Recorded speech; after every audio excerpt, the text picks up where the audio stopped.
हम एमसीक्यूज कर रहे हैं फर्स्ट ईयर के, वो वाले जो पास पेपर्स में आए हुए हैं।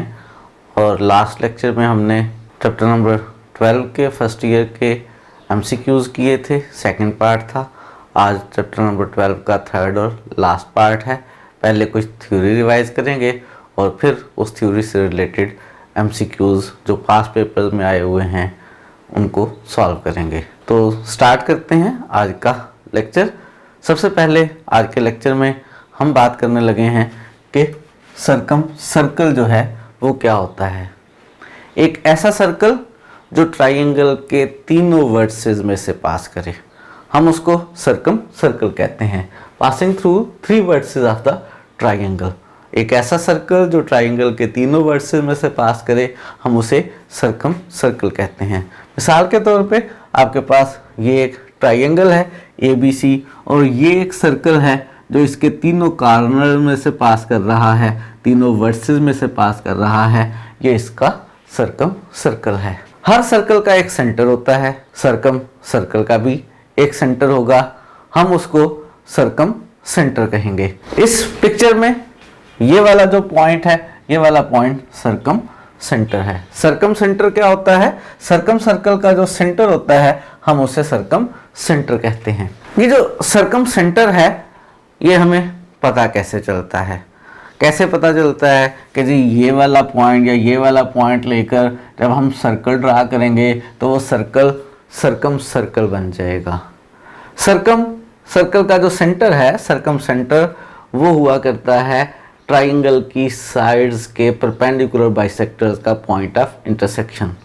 ये ट्राइंगल की साइड है, ये इस साइड का मिड पॉइंट है, ये एक लाइन है जो इस मिड पॉइंट के साथ 90 का एंगल बनाती हुई इस पॉइंट में से पास कर रही है, इस साइड के साथ 90 का एंगल बना रही है। इसको हम कहेंगे, ये वाली लाइन जो है ये इस साइड का परपेंडिकुलर बाइसेक्टर है। परपेंडिकुलर एंगल 90 का बना रही है, बाइसेक्टर इस लाइन सेगमेंट AC को ये बाइसेक्ट कर रही है, साइड AC को बाइसेक्ट कर रही है। इसको हम कहेंगे परपेंडिकुलर बाइसेक्टर। एक और वर्ड हम यूज करते हैं right bisector.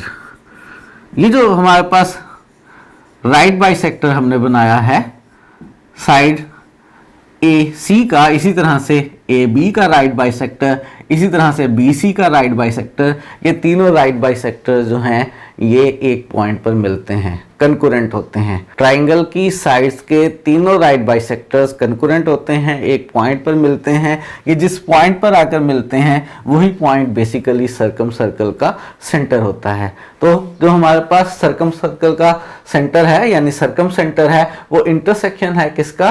Perpendicular bisectors of the sides of A triangle की साइड्स के परपेंडिकुलर बाइसेक्टर्स का point of intersection. Her circle का रेडियस होता है, सेंटर से सर्कल तक का जो मैक्सिमम डिस्टेंस होता है वो रेडियस होता है। सर्कल का भी एक रेडियस होगा, इस रेडियस को हम सर्कम रेडियस कहते हैं और इसे कैपिटल R से डिनोट करते हैं। अगर ये हमारे पास सर्कल का सेंटर है तो इस सेंटर से वर्टेक्स A तक, वर्टेक्स B तक, वर्टेक्स C तक या सर्कल के किसी भी पॉइंट तक का जो डिस्टेंस है वो इक्वल है और वो इसका सर्कम रेडियस है। इस सर्कम रेडियस को हम कैपिटल R से डिनोट किया करते हैं। सर्कम रेडियस को हम कैपिटल R से डिनोट करते हैं। सर्कम रेडियस मालूम कैसे किया करते हैं? सर्कम रेडियस मालूम करने के लिए हमारे पास 2 डिफरेंट फार्मूलाई हैं। एक फार्मूला हम उस सूरत में इस्तेमाल करते हैं कि अगर हमें ट्राइंगल की साइड और उसके अपोजिट एंगल की इंफॉर्मेशन मालूम हो। अगर हमें ट्राइंगल की एक साइड मालूम हो, उसके अपोजिट एंगल मालूम हो, तो हम ट्राइंगल का जो सर्कम रेडियस है वो हम मालूम कर सकते हैं। कैपिटल R का फार्मूला है हमारे पास A/2 साइन अल्फा या B/2 साइन बीटा या C/2 साइन गैमा। अगर साइड A और उसका अपोजिट एंगल अल्फा मालूम हो तो ये फार्मूला यूज कर लेंगे। अगर एंगल बीटा और उसके अपोजिट साइड B मालूम हो तो ये फार्मूला यूज कर लेंगे। एंगल गैमा और उसके अपोजिट साइड C मालूम हो तो ये फार्मूला यूज कर लेंगे। एक और बात दोबारा याद करवा देता हूं, और वो क्या कि जो ट्राइंगल के राइट बाइसेक्टर्स होते हैं वो हमेशा कंकरेंट होते हैं। ट्राइंगल के राइट बाइसेक्टर्स एक पॉइंट पर मीट किया करते हैं। और जो दूसरा फार्मूला है सर्कम रेडियस का वो फार्मूला है अगर हमें ट्राइंगल की 3 साइड्स मालूम हो। अगर हमें ट्राइंगल की तीनों साइड्स मालूम हो तो हम उसका सर्कम रेडियस r मालूम कर सकते हैं फार्मूला ABC ओवर 4 डेल्टा से, जहां पे ABC साइड्स की लेंथ है स्टैंडर्ड नोटेशंस के साथ, डेल्टा ट्राइंगल का एरिया है, और ये हम पहले कैलकुलेट करते रहे हैं। प्रीवियस लेक्चर में हमने डेल्टा के बारे में स्टडी किया था। इसका फार्मूला है s into S minus A into S minus B into S minus C square root. इसको हम हीरोज फार्मूला भी कहते हैं। और याद करवा दें, आप मुझे याद करवा दें कि s क्या होता है। बिल्कुल सही कह रहे हैं, s जो है वो a plus B plus C over 2 के इक्वल हुआ करता है। ये हमने इंफॉर्मेशन सीखी है कि सर्कम सर्कल क्या होता है, सर्कम सेंटर क्या होता है, सर्कम रेडियस क्या होता है। जैसे हमने बात की है कि एक ऐसा सर्कल जो ट्राइंगल के वर्टिसेस को टच करता हुआ जाए, ट्राइंगल जिसके अंदर आ जाए, हम उसको सर्कम सर्कल कहते हैं। क्या ऐसा सर्कल भी होता है जो ट्राइंगल के अंदर बने? ट्राइंगल के अंदर वैसे तो आप इन्फिनिट सर्कल्स बना सकते हैं, लेकिन ट्राइंगल के अंदर ऐसा सर्कल जो ट्राइंगल की तीनों साइड्स को टच करे, उसको हम इन सर्कल या इंस्क्राइब्ड सर्कल कहते हैं। एक ऐसा सर्कल जो ट्राइंगल की तीनों साइड्स को टच करे, ट्राइंगल के इनसाइड हो, हम उसे इन सर्कल या इंस्क्राइब्ड सर्कल कहते हैं। मिसाल के तौर पे आपके पास ये एक ट्राइंगल है और ये इसके अंदर एक ऐसा सर्कल है जो इसकी तीनों साइड्स को टच कर रहा है। हम इसे कहेंगे ये क्या है, इंस्क्राइब्ड सर्कल है या इन सर्कल है। सर्कल है तो इसका कोई ना कोई सेंटर भी होगा। इंस्क्राइब सर्कल के सेंटर को हम कैपिटल I से डिनोट करते हैं और ये जो सेंटर होता है हम इसे इन सेंटर कहते हैं और इसकी नोटेशन हम कैपिटल I जो है वो यूज़ करते हैं। इन सेंटर मालूम कैसे होता है, कैसे पता चलता है कि ये वाला पॉइंट जो है ये इन सेंटर है? उसके लिए हम ड्रा किया करते हैं ट्राइंगल के एंगल बाइसेक्टर्स। ये एंगल B और ये वाली लाइन इस एंगल का बाइसेक्टर है, इस एंगल को हाफ कर रही है। ये एंगल C और ये वाली साइड, ये वाली लाइन इस एंगल का बाइसेक्टर है, इस एंगल को 2 इक्वल हिस्सों में डिवाइड कर रही है। ये दूसरा एंगल बाइसेक्टर, इसी तरह ये तीसरा एंगल बाइसेक्टर। ट्राइंगल के जो तीनों एंगल बाइसेक्टर्स होते हैं वो कंकरेंट होते हैं, वो एक पॉइंट पर आकर मिलते हैं और वही पॉइंट बेसिकली क्या होता है, इन सेंटर होता है। जो इन सेंटर है वो क्या है, इन सेंटर ट्राइंगल के एंगल बाइसेक्टर का जो पॉइंट ऑफ इंटरसेक्शन है वो इन सेंटर होता है। अगर सर्कल है तो रेडियस भी होगा। ये जो इन सेंटर है, इस इन सेंटर से किसी भी साइड तक का परपेंडिकुलर डिस्टेंस ले लें वो हमेशा सेम होगा। ये परपेंडिकुलर डिस्टेंस ले लें, ये परपेंडिकुलर डिस्टेंस ले लें, ये हमेशा सेम होगा। यही जो है क्या होगा, ये इस सर्कल का रेडियस होगा। इसको हम स्मॉल r से डिनोट करेंगे।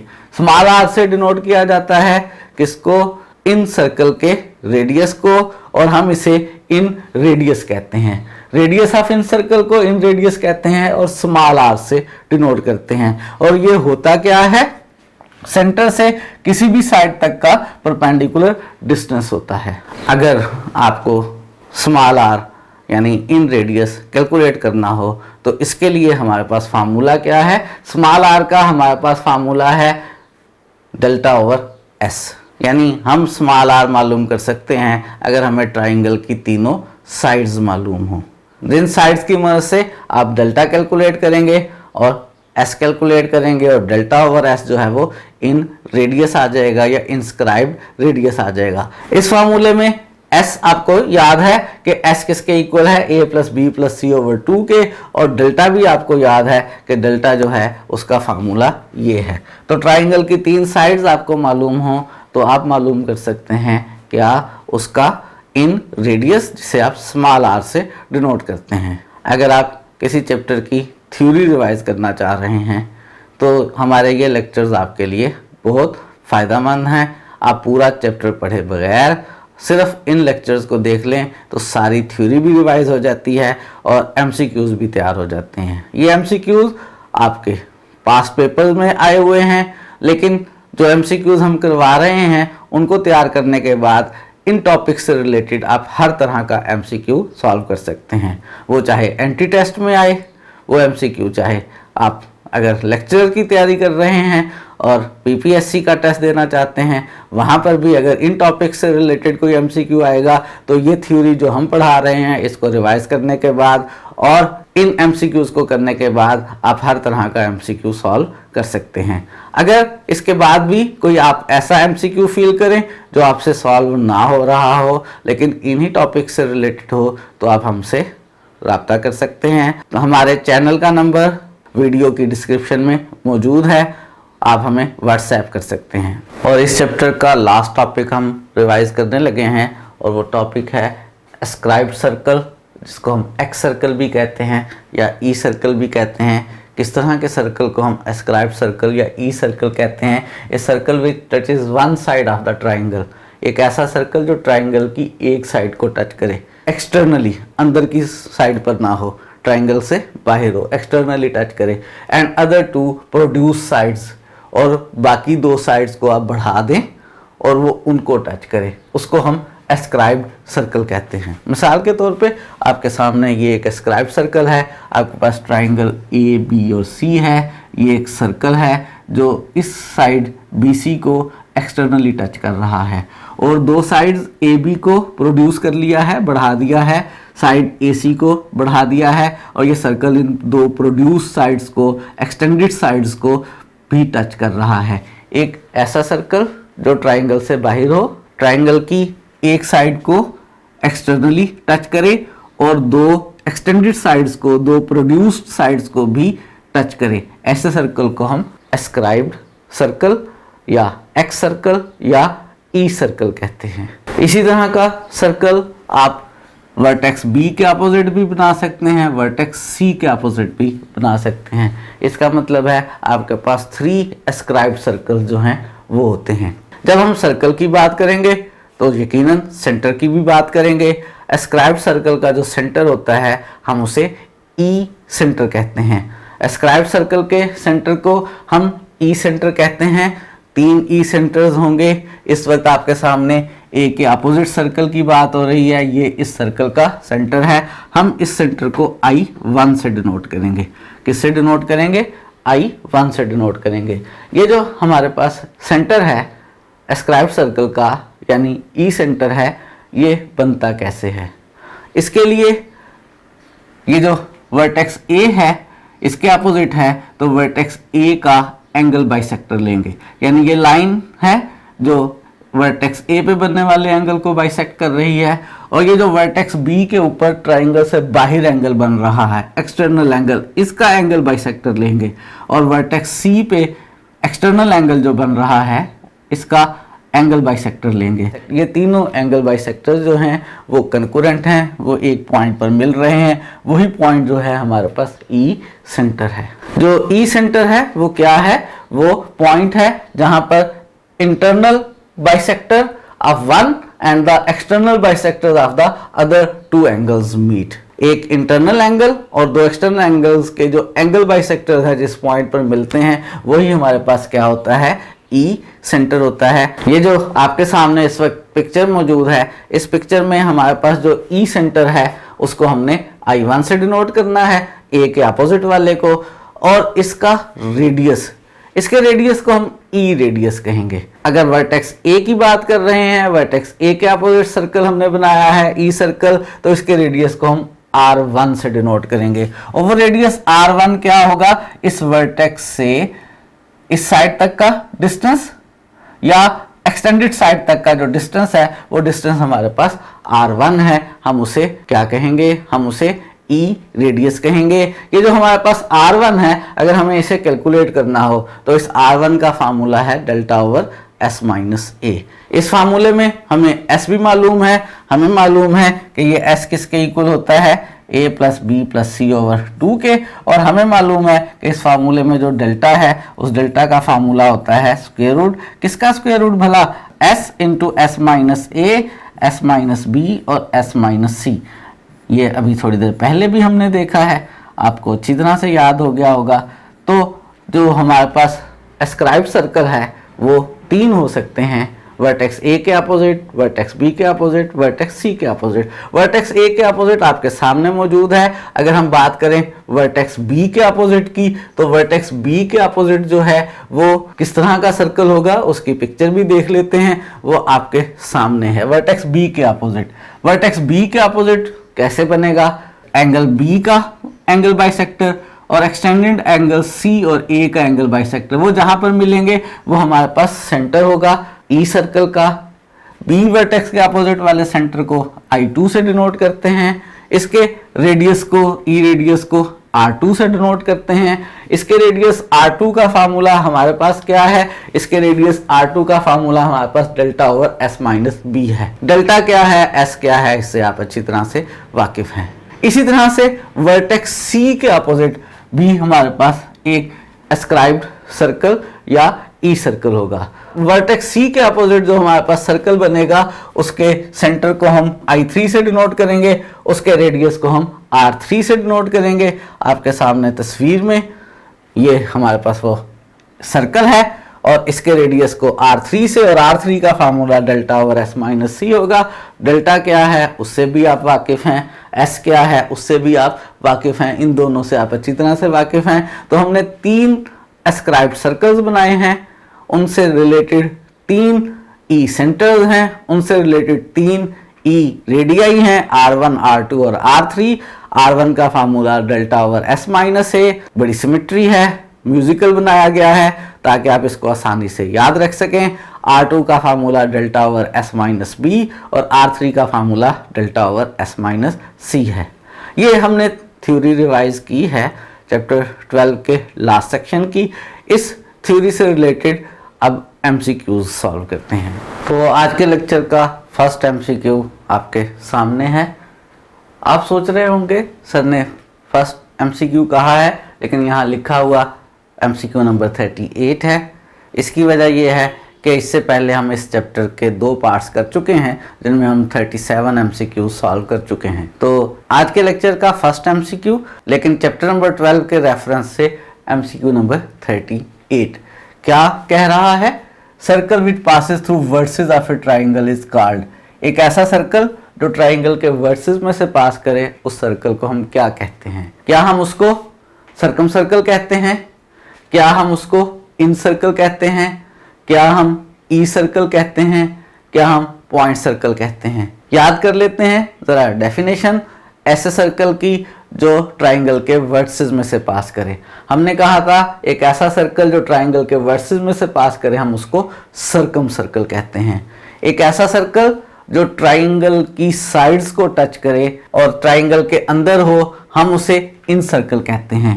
और एक ऐसा सर्कल जो ट्राइंगल के बाहर हो और एक साइड को टच करे और 2 एक्सटेंडेड साइड्स को, उसे हम ई सर्कल कहते हैं। और इस वक्त बात कर रहा है वो सर्कल उसकी जो वर्सेस में से पास करे, और उसकी डेफिनेशन के मुताबिक वो हमारे पास कौन सा सर्कल है? वो सर्कम सर्कल है। ये 3 सर्कल्स ए, बी और सी वाले ये तो ट्राइंगल से रिलेटेड हैं। जो पार्ट बी है जो पॉइंट सर्कल की बात कर रहा है वो हम बस एक पॉइंट को हम पॉइंट सर्कल कहते हैं। सिर्फ एक पॉइंट हो तो हम उसे पॉइंट सर्कल कहते हैं, वो ट्राइंगल से रिलेटेड नहीं है। इस वक्त क्वेश्चन की स्टेटमेंट के मुताबिक कि वो सर्कल बताएं जो वर्सेस में से पास करे हम उसको सर्कम सर्कल कहते हैं। हमारी ऑप्शन ए जो है वो करेक्ट ऑप्शन है। और नेक्स्ट MCQ आपके सामने है, वो क्या है कि with usual notations capital R किसके इक्वल होगा? कैपिटल R जिसको हम सर्कम रेडियस कहते हैं। कैपिटल R के हमारे पास जो हैं 2 फार्मूला ही हैं। एक फार्मूला एक साइड और अपोजिट एंगल की सूरत में A/2 sin अल्फा या B/2 sin बीटा या C/2 sin गामा, और एक फार्मूला अगर हमें ट्राइंगल की 3 साइड्स मालूम हो ABC/4 डेल्टा। हमें बताना है इस वक्त सर्कम रेडियस कैपिटल R, और कौन सा फार्मूला इन 2 में से यहाँ पर मौजूद है? हमारे पास फार्मूला है A/2 sin अल्फा, यानी ऑप्शन बी जो है ये हमारी करेक्ट चॉइस है। ऑप्शन ए में B/2 sin गामा, बी के साथ 2 sin बीटा है नीचे, C/2 sin अल्फा सही नहीं है, सी के साथ नीचे 2 sin गामा है, A/2 sin बीटा भी सही नहीं है, ए के नीचे क्या है 2 sin अल्फा है। तो ऑप्शन बी जो है वो हमारी करेक्ट ऑप्शन है। और देखते हैं कि नेक्स्ट एमसीक्यू में वो हमसे क्या पूछ रहा है। पूछ ये रहा है कि with usual notations ABC over 4 delta किसके इक्वल है। क्या स्मॉल r के इक्वल है, क्या 2 टाइम्स स्मॉल r है, क्या R1 है, क्या कैपिटल R है। हमने अभी थोड़ी देर पहले प्रीवियस एमसीक्यू में भी देखा है कि कैपिटल R जो है वो ABC ओवर 4 डेल्टा होता है और स्मॉल r जो है वो डेल्टा ओवर S होता है और जो R1 है वो delta over S minus A होता है और जो 2R होगा आप देख सकते हैं 2R जो है वो 2 डेल्टा ओवर S हो जाएगा। और उसने तो पूछा है ABC ओवर 4 डेल्टा के बारे में, तो ABC ओवर 4 डेल्टा किसके इक्वल होता है, कैपिटल R के इक्वल होता है। जो ऑप्शन C है वो इस वक्त हमारी करेक्ट चॉइस है। और इसके बाद जो MCQ हमसे वो पूछ रहा है वो MCQ आया था हमारे पास साहिवाल बोर्ड में 2018 में। याद रहे हम पास्ट ईयर्स में जो आल पंजाब और आज़ाद कश्मीर बोर्ड में MCQs आते रहे हैं वो डिस्कस कर रहे हैं। हम 2015 से लेकर 2019 तक के MCQs डिस्कस कर रहे हैं। 2020 में पेपर्स नहीं हुए थे, स्टूडेंट्स डायरेक्ट प्रमोट हो गए थे और 2021 में अभी पेपर्स होने हैं। तो 2015 से 2019 तक के MCQs में इस वक्त हमारे पास जो MCQ है वो क्या है, in an oblique triangle ABC। Triangle ABC है, A गिवन है 2, अल्फा गिवन है 30, the circum radius capital R। Circum radius मालूम करना है। हमें दो चीज़ें गिवन है, एक साइड और एक उसके अपोजिट एंगल। ऐसी सूरत में हमारे पास जो सर्कम रेडियस का फार्मूला है वो है A over 2 sine alpha. A मालूम है 2, अल्फा मालूम है 30 डिग्री और साइन 30 डिग्री की वैल्यू कितनी होती है, साइन 30 डिग्री की वैल्यू 1/2। ये 2 कैंसिल हो गया और फाइनल आंसर कितना आ गया, R का। ये हमने मालूम कर लिया इसका सर्कम रेडियस जिसको हम कैपिटल R से डिनोट करते हैं। और आंसर आया है 2 और ऑप्शन डी जो है वो हमारी इस वक्त चॉइस है। ऑप्शन डी करेक्ट ऑप्शन है। और इस MCQ में वो हमसे पूछ ये रहा है कि circum radius is denoted by capital R and given by. जो सर्कम रेडियस है उसको कैपिटल R से डिनोट करते हैं और इसका फार्मूला क्या होता है। कैपिटल R के हमारे पास दो फार्मूला ही हैं। एक फार्मूला है A over 2 sine alpha, B over 2 sign beta या C ओवर 2 साइन गैमा। और दूसरा फार्मूला है हमारे पास क्या कि कैपिटल R इक्वल होता है ABC ओवर 4 डेल्टा के। अब इनमें से कौन सा फार्मूला उसने आंसर में दिया हुआ है आप खुद डिसाइड कर सकते हैं बहुत आसानी के साथ। B over 2 sign beta, option D जो है वो हमारी करेक्ट चॉइस है। 2 साइन बीटा ओवर B नहीं है, C ऊपर है तो नीचे साइन गैमा होना चाहिए, B के साथ नीचे 2 साइन बीटा होना चाहिए, उसने 2 कॉस बीटा दिया हुआ है। तो ऑप्शन डी जो है वो इस वक्त करेक्ट चॉइस है। और नेक्स्ट MCQ देखते हैं कि नेक्स्ट MCQ में वो हमसे क्या पूछ रहा है। With usual notation circum radius capital R। Capital R के हमारे पास दो तरह के फार्मूला ही हैं, वो अभी भी हमने देखे हैं। A ओवर 2 साइन अल्फा या B ओवर 2 साइन बीटा या C ओवर 2 साइन गैमा और ABC ओवर 4 डेल्टा। और यहाँ पर ऑप्शन में मौजूद है कौन सा, ABC ओवर 4 डेल्टा, यानी ऑप्शन डी जो है वो हमारी करेक्ट चॉइस है। और अब जो आपके सामने MCQ है उसमें वो आपसे पूछ रहा है point of intersection of the angular bisector of triangle is called. जो एंगल बाइसेक्टर्स होते हैं ट्राइंगल के उनका पॉइंट ऑफ इंटरसेक्शन। जब मैंने आपको पढ़ाया था तो मैंने कहा था एंगल बाइसेक्टर्स जब एक पॉइंट पर मिलते हैं तो उस पॉइंट को सेंटर लेकर आप बना सकते हैं एक ऐसा सर्कल जो ट्राइंगल के अंदर हो और उसकी तीनों साइड्स को टच करे, यानी ऐसे पॉइंट को हम इन सेंटर कहा करते हैं। ऑप्शन बी जो है वो इस वक्त हमारी करेक्ट ऑप्शन है, इन सेंटर। हम देख चुके हुए हैं कि इन सेंटर जो होता है वो point of intersection of angle bisectors of triangle होता है। सर्कम सेंटर हम देख चुके हैं कि सर्कम सेंटर क्या होता है, ट्राइंगल की साइड्स के जो परपेंडिकुलर बाइसेक्टर्स आते हैं उनका पॉइंट ऑफ इंटरसेक्शन हमारे पास सर्कम सेंटर होता है। आर्थो सेंटर याद करवा दूं कि आर्थो सेंटर क्या होता है, ट्राइंगल में किसी भी वर्टेक्स से सामने वाली साइड पर जो परपेंडिकुलर ड्रा करें, यहां से सामने वाली साइड पर जो परपेंडिकुलर ड्रा करें, यहां से सामने वाली साइड पर जो परपेंडिकुलर ड्रा करें, वो तीनों परपेंडिकुलर जो हैं वो एक पॉइंट पर मिलते हैं, उस पॉइंट को हम आर्थो सेंटर कहा करते हैं। और सेंट्राइड क्या हुआ करता है, सेंट्राइड हुआ करता है कि ट्राइंगल का आप वर्टेक्स लें, उस वर्टेक्स को सामने वाली साइड के मिड पॉइंट से मिला दें। इसी तरह से दूसरा वर्टेक्स लें, उसको सामने वाली साइड के मिड पॉइंट से मिला दें। तीसरा वर्टेक्स लें, उसको सामने वाली साइड के मिड पॉइंट से मिला लें। ये तीनों जो लाइन सेगमेंट्स हैं वो एक पॉइंट पर मीट कर जाते हैं, उस पॉइंट को हम सेंट्राइड कहा करते हैं। इस वक्त हमारे पास जो ऑप्शन करेक्ट है वो ऑप्शन बी है, जिसे हम इन सेंटर कहते हैं। और देखते हैं कि नेक्स्ट एमसीक्यू क्या है। नेक्स्ट एमसीक्यू में बात कर रहा है नोटेशन ऑफ रेडियस की, रेडियस की नोटेशन की बात कर रहा है। कौन से रेडियस की नोटेशन की बात कर रहा है, इन सर्कल के रेडियस की। इन सर्कल के रेडियस को हम स्मॉल आर से डिनोट किया करते हैं। कैपिटल आर जो है वो सर्कम सर्कल का रेडियस होता है, R1 जो है वो एस्क्राइब्ड सर्कल जो बाहर की साइड पर हो, ए के अपोजिट, उसका रेडियस हुआ करता है। डेल्टा तो रेडियस की नोटेशन ही नहीं है, बात कर रहा है इन सर्कल के रेडियस की नोटेशन, तो वो हमारे पास ऑप्शन ए में मौजूद है, जिसको हम स्मॉल आर कहते हैं। हमने थ्योरी पढ़ते हुए भी पढ़ा था, क्या पढ़ा था हमने कि radius of in circle is called in radius, और हम इसको स्मॉल आर से डिनोट करते हैं। ऑप्शन ए हमारी करेक्ट ऑप्शन है। अब आपके सामने जो एमसीक्यू है, the radius of inscribed circle is, inscribed जो सर्कल अंदर बनता है उसका रेडियस क्या है। हम इंस्क्राइब्ड सर्कल का रेडियस देख चुके, जिसको हम स्मॉल आर से लिखते हैं, और वो इक्वल हुआ करता है डेल्टा ओवर एस के। तो हमारे पास इंस्क्राइब्ड सर्कल का radius delta over S option B में मौजूद है। जो ऑप्शन ए में मौजूद है वो कैपिटल आर है, जिसको हम सर्कम रेडियस कहते हैं, सर्कम सर्कल का radius A B C over 4 delta. जो हमारे पास पार्ट सी में है delta over S minus A, इसको हम एस्क्राइब्ड सर्कल R1 का रेडियस है, और एस ओवर डेल्टा जो है वो किसी भी सर्कल का रेडियस नहीं है। डेल्टा ओवर एस जो है वो हमारे पास इंस्क्राइब्ड सर्कल का रेडियस है। ऑप्शन बी जो है वो इस वक्त हमारे पास करेक्ट ऑप्शन है।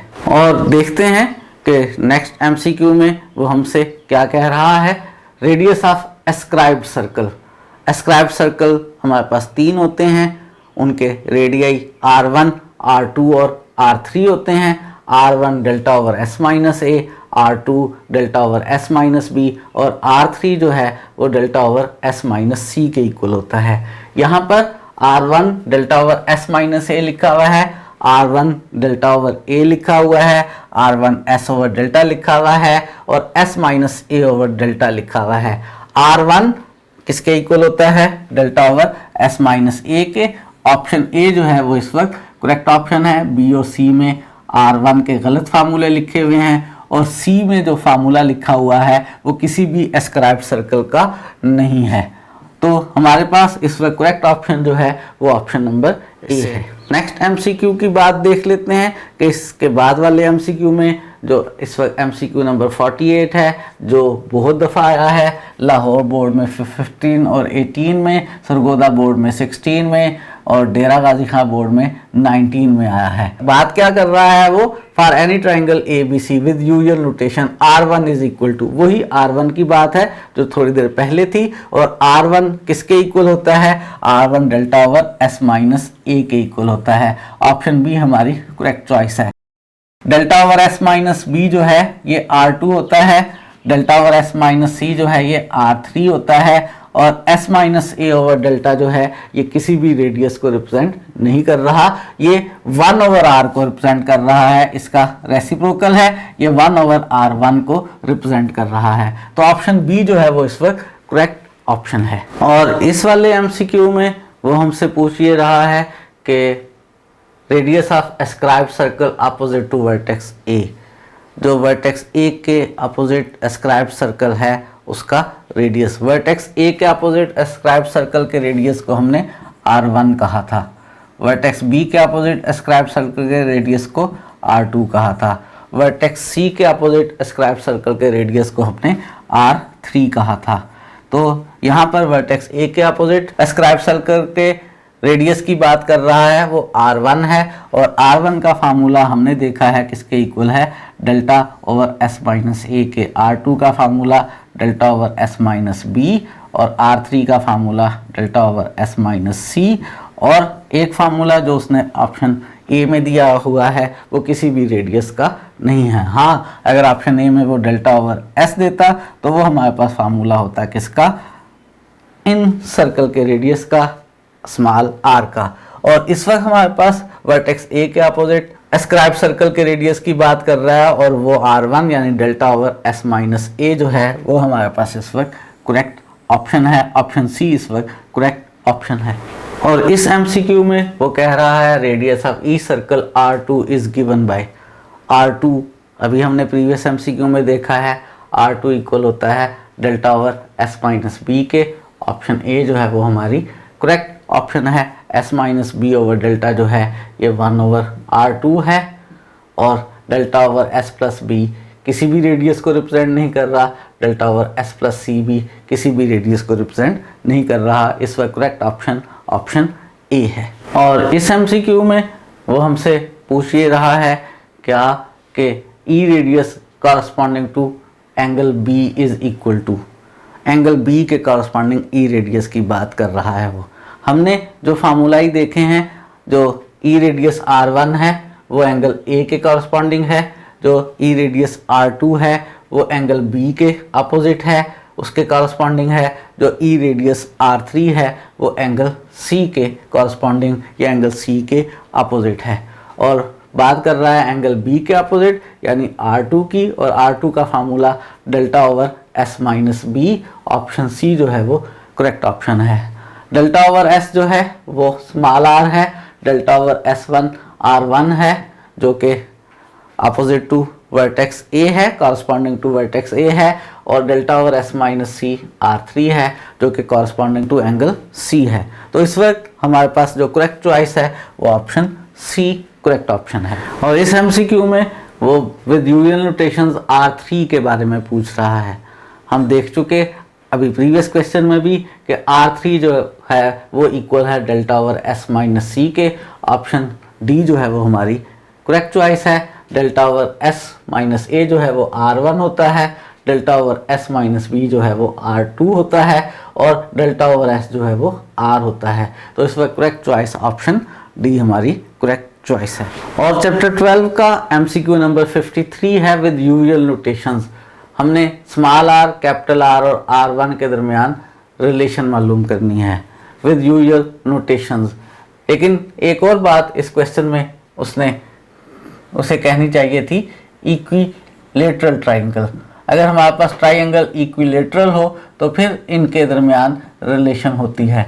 अगर ट्राइंगल इक्विलेटरल ना हो तो फिर इनके दरमियान कोई ख़ास रिलेशन नहीं होती है। स्मॉल r, कैपिटल R और R1 में जो रिलेशन है अगर ट्राइंगल इक्विलेटरल हो। इक्विलेटरल ट्राइंगल का मतलब होता है जिसकी तीनों साइड्स इक्वल हों, या कह लें जिसके तीनों एंगल्स इक्वल हों। उनके लिए R, कैपिटल R और R1 में जो रिलेशन है वो 1:2:3 की है। और जो R1, R2 और R3 हैं वो हमेशा इक्वल हैं। अगर ये तीनों इक्वल हैं तो इनके दरमियान अगर रेशो पूछे तो वो सेम नंबर्स की कोई सी भी रिलेशन हो सकती है। 1:1:1 हो सकती है, 2:2:2 हो सकती है। कोई भी सेम नंबर की रेशो आप ले सकते हैं। n:n हो सकती है। तो इस वक्त बहरहाल वो पूछ ये रहा है किसकी रिलेशन पूछ रहा है, स्मॉल r, कैपिटल R और R1 के रेशोज़ की रिलेशन पूछ रहा है। और ये है हमारे पास 1:2:3। ऑप्शन ए जो है वो इस वक्त करेक्ट ऑप्शन है। ऑप्शन ए हमारी इस वक्त चॉइस है। और ये वाला MCQ जो है ये उसने साहिवाल बोर्ड में 2017 में पूछा था। इन एन इक्विलेटरल ट्राइंगल, ऐसी ट्राइंगल जिसकी तीनों साइड्स इक्वल हों, उसमें स्मॉल r और कैपिटल R में रिलेशन। अभी हमने प्रीवियस क्वेश्चन में देखिए स्मॉल आर और कैपिटल आर में जो रेशो है वो 1:2 है और 1:2 इस वक्त ऑप्शन में मौजूद है। ऑप्शन बी हमारी इस वक्त करेक्ट ऑप्शन है, यही इस वक्त करेक्ट चॉइस है।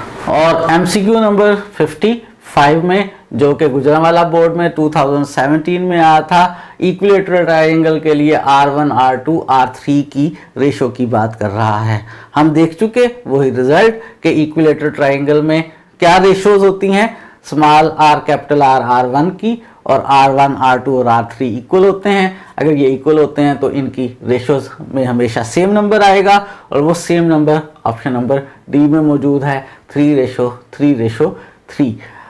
जो ए में है वो 1:2:3 है, जबकि ये तीनों रेडियाई तो इक्वल होते हैं। ये रेशो गलत है, बी भी गलत है, सी भी गलत है और डी ऑप्शन जो है वो इस वक्त करेक्ट ऑप्शन है। और देखते हैं कि इस एमसीक्यू में वो हमसे क्या पूछ रहा है। ट्राइंगल ए बी सी में ए बी और सी इक्वल हैं और R1 R2 के बारे में बताना है कि क्या पॉसिबल है।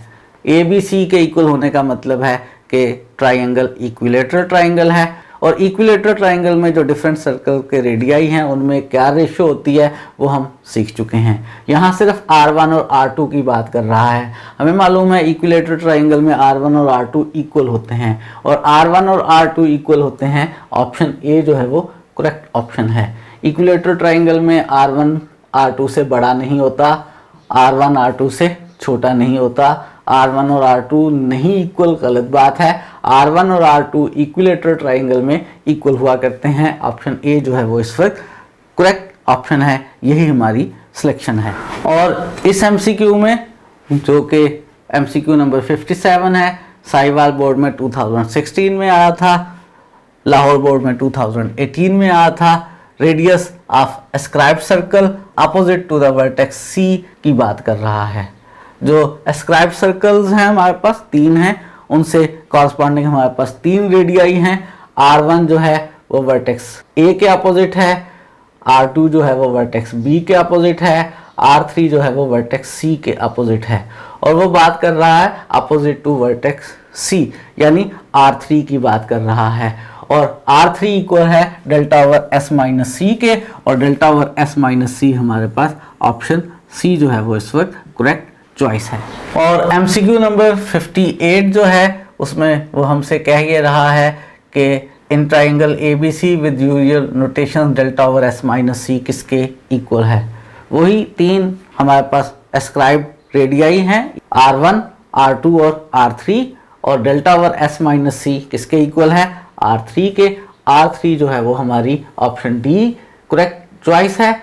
R जो है वो डेल्टा ओवर S होता है जो कि इस वक्त करेक्ट चॉइस नहीं है। R1 delta over S minus A, R2 delta over S minus B और क्वेश्चन में गिवन था delta over S minus C जो कि किसके इक्वल है, R3 के इक्वल है।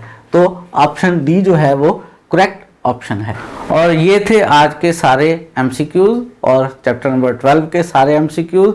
चैप्टर नंबर 12 को हमने कंप्लीट कर लिया है। चैप्टर नंबर 13 की थ्योरी और उससे रिलेटेड एमसीक्यूज जो हैं वो हम नेक्स्ट लेक्चर में डिस्कस करेंगे। आज के लिए हम इतना ही रखते हैं।